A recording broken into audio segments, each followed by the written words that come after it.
ಆ 7ನೇ ತರಗತಿಯ ಪ್ರಮುಖವಾಗಿರ್ತಕ್ಕಂಥ ಪಾಠ ಜಗತ್ತಿನ ಪ್ರಮುಖ ಘಟನೆಗಳು.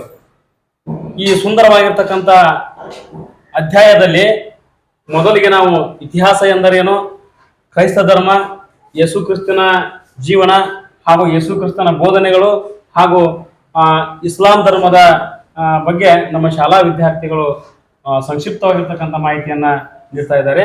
ಕೇಳಿ. ಇತಿಹಾಸದ ಬಗ್ಗೆ ಒಂದಿಷ್ಟು ಮಾಹಿತಿಯನ್ನು ನೀಡುತ್ತೇನೆ.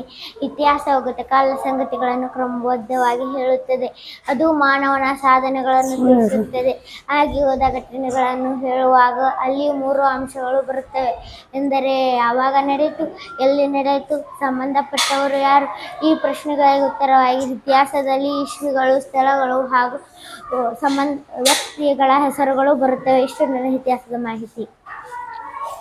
ನಾನು ಕ್ರೈಸ್ತ ಧರ್ಮದ ಬಗ್ಗೆ ಒಂದಿಷ್ಟು ಮಾಹಿತಿಯನ್ನು ಹೇಳ್ತೇನೆ. ಹಿಂದೂ ಜಗತ್ತಿನಲ್ಲಿ ವ್ಯಾಪಕವಾಗಿ ಪ್ರಚಲಿತದಲ್ಲಿರುವ ಮತಗಳಲ್ಲಿ ಕ್ರೈಸ್ತ ಮತ್ತು ಇಸ್ಲಾಂ ಧರ್ಮಗಳನ್ನು ಹೆಸರಿಸಬಹುದು. ಅವುಗಳ ಉದಯ, ವಿಕಾಸ ಹಾಗೂ ಅವು ಬೀರಿರುವ ಪ್ರಭಾವಗಳನ್ನು ನಾವೀಗ ತಿಳಿಯೋಣ. ಕ್ರೈಸ್ತ ಧರ್ಮ 2000 ವರ್ಷಗಳಷ್ಟು ಹಿಂದಿನದು. ಅದರ ಸ್ಥಾಪಕ ಯೇಸು ಕ್ರೈಸ್ಟ್. ಬೈಬಲ್ ಕ್ರೈಸ್ತರ ಪವಿತ್ರ ಗ್ರಂಥ. ಬೈಬಲ್ನಲ್ಲಿ ಯೇಸು ಕ್ರಿಸ್ತರ ಜೀವನದ ವಿವರಗಳು ಹಾಗೂ ಉಪದೇಶಗಳಿವೆ. ಯೇಸು ಕ್ರಿಸ್ತನ ಜೀವನ ಬಗ್ಗೆ ಹೇಳುತ್ತೇನೆ. ಯೇಸು ಬೇತೆ ಇಸ್ರೇಲ ಎಂಬಲ್ಲಿ ಮೇರಿ ಎಂಬಾಕೆಯ ಮಗನಾಗಿ ಜನಿಸಿದರು. ಅವರಿಗೆ ಸುಮಾರು 30 ವರ್ಷವಾದಾಗ ಮನೆಯಿಂದ ಹೊರಟು ಬಡವರ ಮತ್ತು ದಿನರ ಸೇವೆ ಮಾಡತೊಡಗಿದರು. ಕರುಣೆಯ ಧರ್ಮದ ಮೂಲವೆಂದು ಕಥೆಗಳ ಮೂಲಕ ಉದಾಹರಣೆ ನೀಡಿ ಉಪದೇಶ ಮಾಡುತ್ತಿದ್ದರು. ಯೇಸು ಬೇತೆ ಇಸ್ರೇಲ ಎಂಬಲ್ಲಿ ಮೇರಿ ನಾನು ಯೇಸು ಕ್ರಿಸ್ತನ ಬೋಧನೆಗಳು ಹೇಳುತ್ತೇನೆ. ನಾವೆಲ್ಲರೂ ದೇವರು ಮಕ್ಕಳು, ನಾವೆಲ್ಲರೂ ಸಹೋದರಿಯರು ಎಂದು ಸಾರಿ ಹೇಳಿದರು. ಪಾಪಗಳನ್ನು ಮಾಡಿದ್ದೇ ಶುದ್ಧ ಜೀವನ ನಡೆಸಬೇಕು ಬೋಧಿಸಿದವರು. ನಿಮ್ಮ ನೆರೆಯವರನ್ನು ನಿಮ್ಮಂತೆ ಪ್ರೀತಿಸಿ. ಮಾನವ ಸೇವೆ ದೇವರ ಸೇವೆ.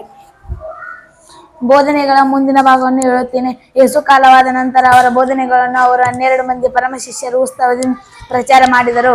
ಪರಿಣಾಮವಾಗಿ ರೋಮನ್ ಸಾಮ್ರಾಜ್ಯವು ಕ್ರೈಸ್ತ ಸಮುದಾಯಗಳಲ್ಲಿ ಅಲ್ಲಲ್ಲೇ ನೆಲೆಗೊಂಡವು. ಇದೇ ವೇಳೆ ಕ್ರೈಸ್ತರು ನಾನಾ ರೀತಿಯಲ್ಲಿ ಹಿಂಸೆಗೆ ಒಳಗಾದರು. ಕಾಲಗತಿಯಲ್ಲಿ ರೋಮನ್ ಸಾಮ್ರಾಜ್ಯವು ಕ್ರೈಸ್ತ ಧರ್ಮಕ್ಕೆ ಮಾನ್ಯತೆ ನೀಡಿತು. ನಂತರ ಇಟಲಿಯ ರೋಮ್ ನಗರವು ಕ್ರೈಸ್ತ ಮುಖ್ಯ ಕೇಂದ್ರವಾಗಿ ಬೆಳೆಯಿತು.